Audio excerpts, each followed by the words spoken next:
Yeah, Get sure enough. you thinking about things the right way, man. Yeah, those guys are incredibly talented. Yep. So support them. Download their album on iTunes or whatever you can do to get to it. Maybe on Spotify as well. But there's another band called the Normandies, and they are a punk band.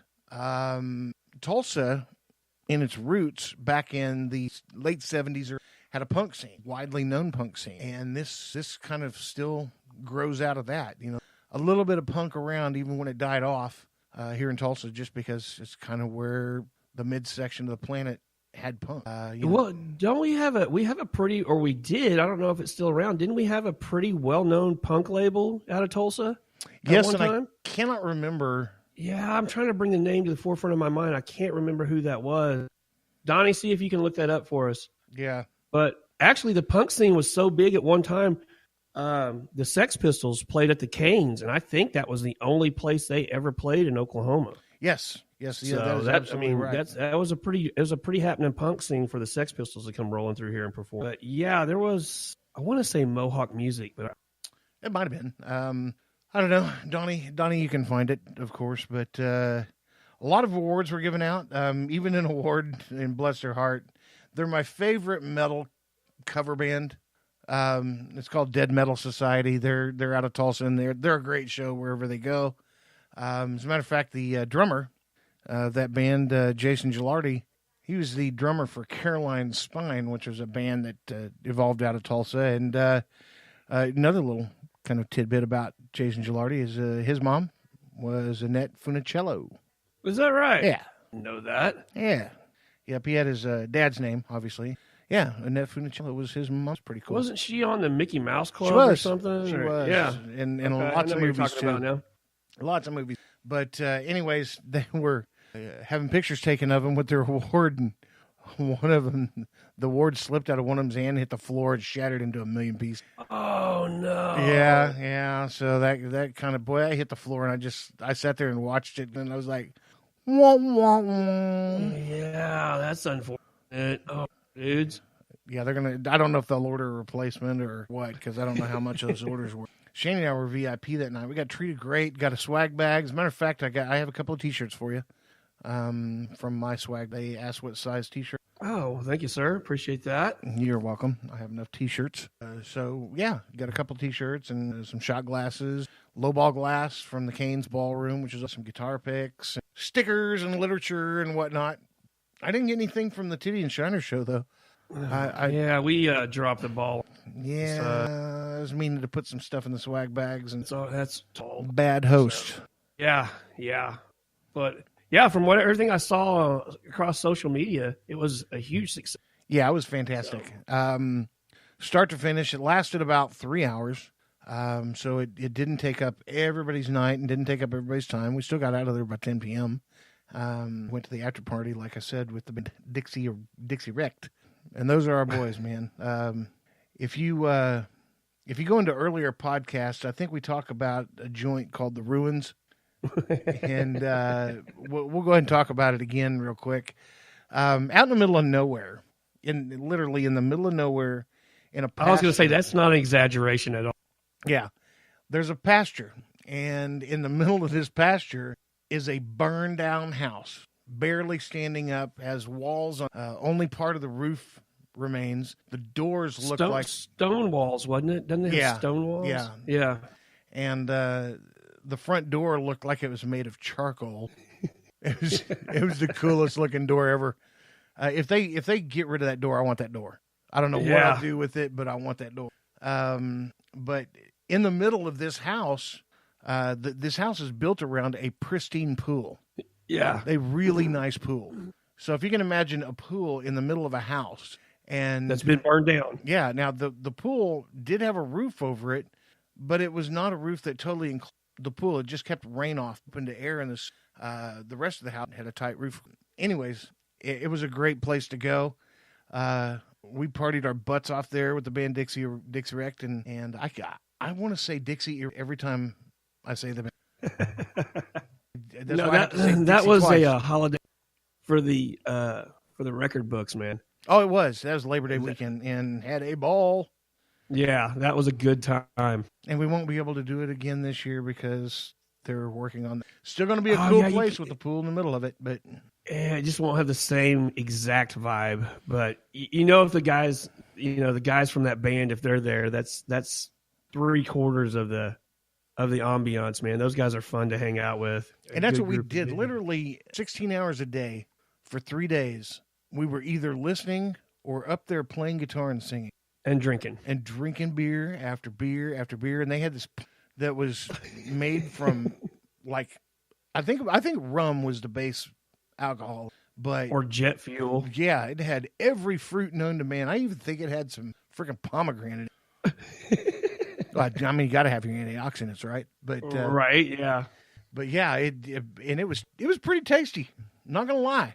And the drunker you got, the better it tastes. And we ate nothing but great food when we were out. Oh yeah, the host of this place are the people that own it, and their son plays in a band in Dixie Rec. Their son's a drummer in the band, and so they cooked us some great food, man. We had fajitas one day. We had breakfast burritos that were off the chain. They were, and I mean, like when they cooked bacon. It's thick sliced bacon, but they didn't just cook bacon. They cooked all the bacon at once. Yeah. It was, I mean, you could go back in an hour and snack on bacon. There was so much bacon. It was pretty awesome. Anyways, great host, great guys in the band. Got to know them well. And the lead singer and bass player of the band named Roger Seago is co-chairman of the Weird. That's how this all kind of comes to round in a circle. Full circle. Yeah, and my gosh, it was the only thing that was not fun were the drinks that were in the IDL. That's the one thing I could complain about is those drinks were 6 ounces and $8. Ouch. And as y'all know, I love my Bloody Marys, so I went over to Enzo Bar and got a 12-ounce Bloody Mary for $6 and brought it back into the IDL and drank it. And then I went back and came back again. But they, they treated us with red carpet arrival. They had limos pulling up front and you stepping off and coming in the red carpet and got your pictures taken. And as you were coming in, interviewed as you were coming in. And there were some photo booths on the inside, which I did some stuff for our 420 Eats and Tiddy and Shiner show photo booth that we'll get some of those pictures up. We actually posted a picture of you and your lovely. Yeah. Yeah, that picture hit Instagram. So yeah, which thanks to everybody who showed that picture some love. Yeah, very much so. Thank you. It was a blast, and we missed you. We seriously missed you because you would have had fun. You would have had a blast. Everything in there is smoke free. All the big bars downtown are smoke. About getting your lungs. I don't have to worry about participating in my religion. Yeah, exactly. Or just breathe. Yeah, that's a tall order for me someday. Yeah, I think PBR is your religion. Yeah, I would. Yeah, I would probably default to that PBR. Yeah. PBR and the Pope of your PBR religion is fire. Yes, they go hand in hand. They do. Yeah, man. I mean, I was like, we talked the next day. Like, we're already making plans to go to next year's We Are Tulsa Music Awards, and we're gonna not drop the ball next year on the swag bag. Nope. I'd like to get some T-shirts and some whatnot and get it. We'll probably do a lot of promoting in the 420 is getting ready to kick off, and I cannot wait for it to kick off. I would love for this to be a full-time job. Frankly, we don't get paid enough. We need sponsor after sponsor that actually does pay, and we need to get the viewership up to attract the sponsors. So see for all you guys, works, people, for all you guys out there that listen to the podcast and like the pod, go to the Tiddy and Shiner Show page on Facebook and like it and share it. Please go to our Instagram page, Tiddy_and_Shiner, and like it and share. Go to Twitter and retweet some of our tweets. Whatever it takes. Get the message out there that we're here, because if you do like the podcast, then brag about it. I brag about stuff that I like. Well, if you guys like the podcast, go out and brag about it. Tell somebody. I dare you. Yeah. And then put a hashtag Hot Pockets. We're still after Hot Pockets, man. I'm not going to rest easy until Hot Pockets is. I saw that Danny Dixon and the crew at Dixon Flannel got done with their deal in Costa Mesa. Yeah, they went down to the music festival, but yeah, it looks like those guys went down there and completely had a great time. Took a couple shirts, at least one I know, that has not been released for sale yet. They only sold it at the festival. I need to check that terms online this week. Ooh, yeah. But yeah. Called the Shovel. So Danny Dixon, if you're listening to us, I'm still promoting your brand, bud. I'm still promoting your flannels. So yeah. let's talk. Let's collaborate. Exactly. You know you like the Tiddy and Shiner show, Dave. You know you do. Done? Yep, I'm actually looking on the site now. They don't have them up. Nope.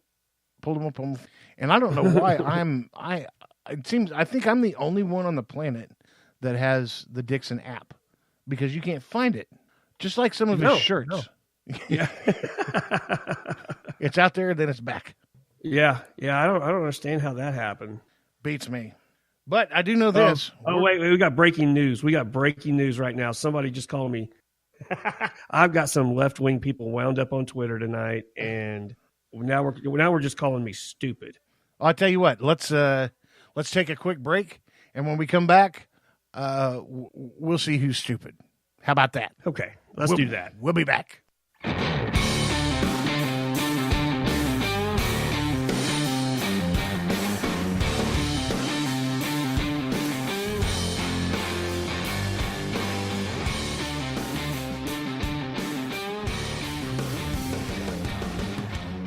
Yeah, we're back.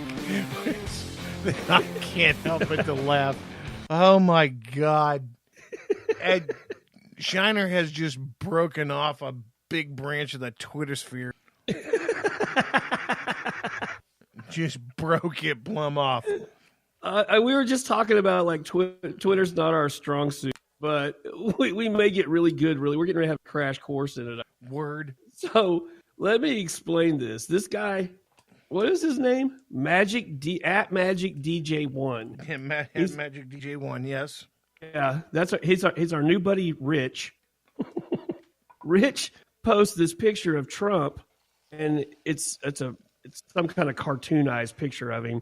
He's holding a can of Kool-Aid that actually has been labeled Fool-Aid, and it says a drink to all my mindless, poorly educated cult followers who never question my endless lies. So I ran across this, and I commented and said, you could have easily inserted Bill Clinton's face into this pic, and it would have made a lot more sense. Well, then good old Linda Scott says, yeah, sure, but he isn't our president. So I pointed out, I said, well, you obviously missed the point, and that's okay. Good old Rich fires back and says, maybe your comment shouldn't have been so stupid, Shiner. But then again, you Trump-sucking supporters can't defend Trump, so you weakly attempt to deflect to anyone else. That's a fact, buddy. Buddy?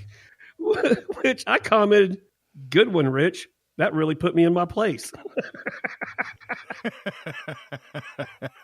Well, I did. So while we were on break, I was on this and I was getting into it, and he had this one picture on there just said F Trump.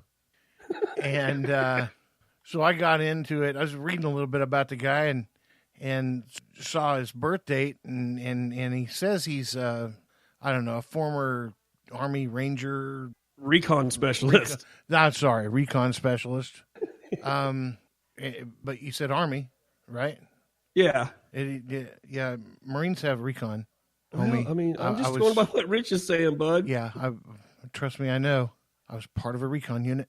But anyways, he's a professional DJ now. If you're 52 years old and a DJ and you're putting down raves, dude, you're creepy. You're just plumb creepy.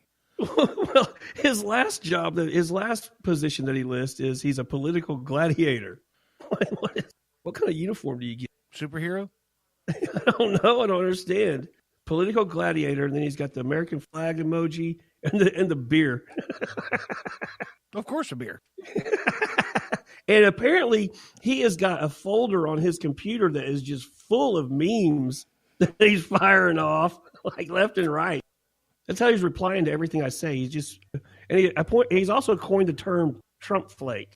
If you're a Trump supporter, you're a Trump flake. That sounds like a cereal. Or Trump idiot. Did he use that one too? Yeah, Trump idiot. All one word. Trump idiot? Yeah. So I'm going to have me a big bowl of Trump flakes. Oh, this guy. We might have to have a weekly segment about Rich. Rich may become a good buddy